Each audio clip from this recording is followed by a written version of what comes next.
দুপুরের রোদ বেশ চড়া, ফাঁকা মাঠে দাঁড়ানো যাচ্ছে না। মকবুল খুব বিরক্ত নিয়ে লোকটার দিকে তাকালো, দেখলো লোকটা কবরের উপর ঝুঁকে ময়লা পাতা পরিষ্কার করছে। মকবুল ভাবলো, কে বলবে এই শান্তশিষ্ট ছেলেটা কিছুক্ষণ আগে 4 জনকে খুন করে এসেছে। হ্যাঁ, আপনারা ঠিকই শুনছেন, 4 জনকে খুন করেছে।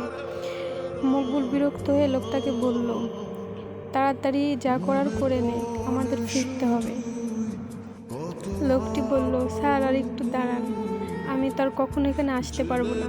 কয়েকদিন পর তো আমার ফাঁসি হয়ে যাবে, কিন্তু আমার বউ এখানে একাই আছে।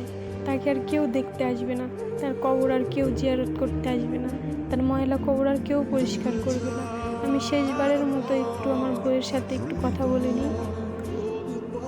মকবুল অবাক হয়ে লোকটার দিকে তাকিয়ে থাকলো।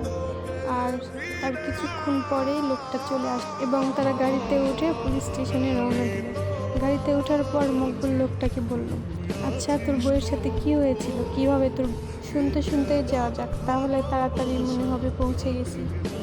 লোকটি বলতে শুরু করলো, আমার বউয়ের নাম পারু। ওর বয়স যখন 6 বছর ছিল তখন তার সাথে আমার বিয়ে হয়েছিল।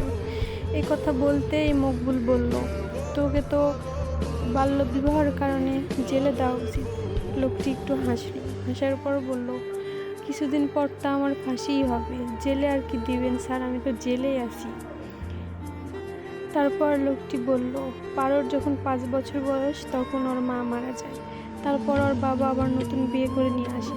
সৎ মা পারোর উপর অত্যাচার শুরু করে, ওইটুকু বাচ্চার উপর অনেক অত্যাচার শুরু করে, সব কাজ পারুকে দিয়ে করাতো। পারু ছিল আমার বাবার বন্ধুর মেয়ে। তখন আমার বাবা ওগুলো দেখে সহ্য করতে পারতেন না, তখন আমার সাথে পারুর বিয়ে ঠিক করেন। আমার বয়স তখন সবে 15। বাবার কথায় আমিও পারুকে বিয়ে করে বাসর ঘরে আসার পর পারু আমাকে দেখে চেঁচাতে শুরু করলো। আমি পারুর মুখটা চেপে ধরে ওকে বললাম, এই পিচ্ছি তুমি চিল্লাচ্ছ কেন? তখন পারু বলল, মা বলেছে ছেলেদের সাথে মিশতে না, আমি যদি ছেলেদের সাথে মিশি তাহলে পচা মেয়ে হয়ে যাবে। তখন আমি মুচকি হেসে বললাম, সেটা তো পরপুরুষের কাছে, আমি তো তোমার কাছে পরপুরুষ না। আমাদের তো বিয়ে হয়েছে, তোমার বাবা মাকে কখনো দেখেছো আলাদা ঘুমাতে? পারু বলল, না। তখন বলল, তারা যেমন বিবাহিত স্বামী স্ত্রী, আজ থেকে তুমি আর আমি স্বামী স্ত্রী, আমরা এক ঘরেই ঘুমাবো। তখন পারু কিছুটা শান্ত হলো। পারু আমাকে বলল, আমাকে একটা গল্প শোনাবেন? তখন আমি পারুকে বললাম, অবশ্যই শোনাবো, কী গল্প শুনতে চাও? তখন আমি পারুকে গল্প বলতে লাগলাম। এভাবেই আমাদের রাতটা কেটে যায়। ওই রাতের পর থেকে ওর সাথে আমার বন্ধুত্ব সম্পর্ক হয়ে যায়। দিনের বেশিরভাগ সময় আমি পারুর সাথে কাটাতাম। আমি যখন জমিতে কাজ করতাম পারু যে আমার সাথে বসে থাকতো। আমি যখন ঘেমে যেতাম তখন পারু তার শাড়ির আঁচল দিয়ে আমার ঘাম মুছে। আমার গ্রামের সবাই বলতো দুটোকে খুব মানিয়েছে। ওর বাচ্চামির সাথে আমিও বাচ্চামি করতাম, ওর সব আবদার পূরণ করতাম, ও যা বলতো তাই শুনতাম। এভাবেই আমাদের দিন কাটতে লাগলো। ওর চোখে পানি আমি একদমই সহ্য করতে পারতাম না। আমার বুকের মাঝখানে খুব কষ্ট হতো। এই জন্যে ওর সব কথা শোনার চেষ্টা করতাম, সব আবদার মেটানোর চেষ্টা করতাম। একদিন পারু আমাকে বলল, আমার বাচ্চা চাই, আপনাকে আমি বাবা ডাক শোনাতে চাই। সেই দিন হেসে আমি বলেছিলাম, তুমি তো নিজেই তো একটা বাচ্চা, তুমি আবার কি বাচ্চা নেবে? পারু তখন ঠোঁট উল্টিয়ে বলল, আমি কোথায় বাচ্চা, আমি তো এখন অনেক বড় হয়ে গেছি, বলে আমাকে জড়িয়ে ধরল। মকবুল বলল, তোমার বউ মারা গেল কিভাবে? এটা বলতেই লোকটার মুখের হাসি মুছে গেল। সে বছর আমাদের বিয়ে 14 বছর পূর্ণ হয়েছিল। ভোর রাতে পারু আমাকে ঘুম ভাঙিয়ে ডেকে বলল, আপনি বাবা হতে চলেছেন। সেদিন যে আমার কতটা খুশি লেগেছিল, খুশিতে আমি কান্না করে দিয়েছিলাম। সেই দিন সকালেই আমি গোটা পাড়ায় মিষ্টি খাওয়াই, আমি বাবা হব এই খুশিতে। কিন্তু কথাই বলে না, সুখ বেশি দিন কপালে থাকে না। আমার সাথেও তাই হয়েছিল। অনেক দিন ধরে বাবা আর চাচাদের মধ্যে জমি নিয়ে গন্ডগোল মারামারি ছিল। আমার দাদু মারা যাওয়ার সময় দাদুর বেশিরভাগ জমি আমার বাবাকে দিয়ে যায়। এটাই ছিল আমার বাবার সবথেকে বড় ভুল। আর তারপর থেকেই আমার বাবা চাচার মধ্যে শুরু হয় গন্ডগোল মারামারি।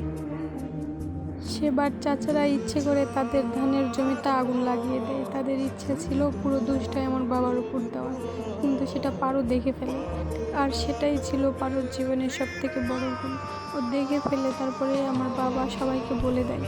তারপরের থেকেই ওদের শত্রুতা আরও বাড়ে। একদিন আমি শহরে গিয়েছিলাম একটা কাজে। সেখান থেকে ফিরে দেখি আমাদের বাড়িতে অনেক মানুষ জড়ো হয়ে আছে। ভিতরে মানুষ ঠেলে যাওয়ার পর দেখি আমার পারুর নিথর দেহ সেখানে পড়ে আছে। সেদিন আমি কান্না করিনি। ওই যে বলে না, অতি শোকে মানুষ পাথর হয়ে যায়, আমার হয়েছিল তাই। আমি কিভাবে কান্না করব না কী করব আমি কিছুই বুঝতে পারছিলাম না। তারপরে পারুর লাশ দাফন করা হয়।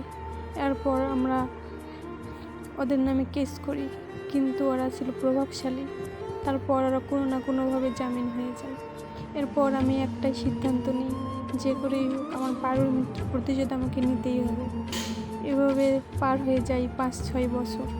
সেদিন যখন কোর্টে ওদের হাজিরা ছিল, সেই দিন আমি কোনোভাবে সেখানে উপস্থিত হই, আর সাথে নিয়ে যাই বড় দা ওদের জবাই করার জন্য। তারপর আমি সবার সামনে ওদের জবাই করি। সেই দিন আজ আমার শান্তি লাগছে, কারণ আমার পারুর মৃত্যুর প্রতিশোধ আমি নিতে পেরেছি। এখন যদি আমার ফাঁসিও হয়, আমার একটুও কষ্ট হবে না। লোকটি মকবুলকে বলতে লাগলো, দেখেছেন আপনার আইন, আমার স্ত্রীকে মারার 6টি বছর হলো তাদের কোনো বিচার হয়নি, কিন্তু আমি এই 4টি পশুকে মারার কারণে আজ আমার ফাঁসি হবে। কথাগুলো বলতে বলতে গাড়ি এসে থানার সামনে থামল।